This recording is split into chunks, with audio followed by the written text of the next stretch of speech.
మేజర్‌గా ఎక్కువగా ఈ మధ్య మనం ఎక్కడైనా చూస్తున్నాం సోషల్ మీడియాలో. ఈ ఈ చెదలనేది మనకు తెలియకుండానే లోపల డ్యామేజ్ అయిపోతుంది. ప్రెజెంట్ ఇప్పుడు మనం కొత్తగా కడుతున్న హౌసెస్ గానీ, ప్రతి ఒక్కరు ఎవరైనా గానీ, కొత్తగా ఎవరైనా కట్టుకుంటున్నా గానీ, పెస్ట్ కంట్రోల్ అనేది గ్రౌండ్ లెవెల్ నుంచి చేసుకుంటేనే మనకి ఆ పాయిజన్ అనేది స్లోగా మనకి ఈ చెదలనేది మనకి రిమూవ్ చేస్తా ఉంటదనమాట. మీరేం చేస్తున్నారంటే చాలా వరకు అందరూ ఒక ఫౌండేషన్ లెవెల్ బేస్మెంట్ కంప్లీట్ అయిపోయిన తర్వాత దాంట్లో చేస్తున్నారు.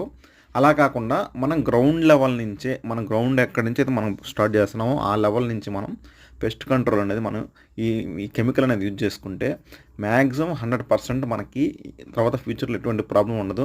మనకి 3 స్టేజ్‌లో చేసుకోవాలి. గ్రౌండ్ లెవెల్‌లో చేసుకోవాలి. ఆఫ్టర్ బేస్మెంట్ చేసుకోవాలి. బ్రిక్ వాల్ కంప్లీట్ అయిపోయిన తర్వాత టైల్స్‌కి ముందు ఒకసారి పెస్ట్ కంట్రోల్ చేసుకోవాలి. కొంచెం కేర్ తీసుకొని ఈ ఈ ట్రీట్మెంట్ అనేది నీట్‌గా చేసుకుంటే మనకి ఫర్దర్‌గా ఫ్యూచర్‌లో ఎటువంటి ప్రాబ్లమ్ ఉండదు ఈ చెదుల నుంచి.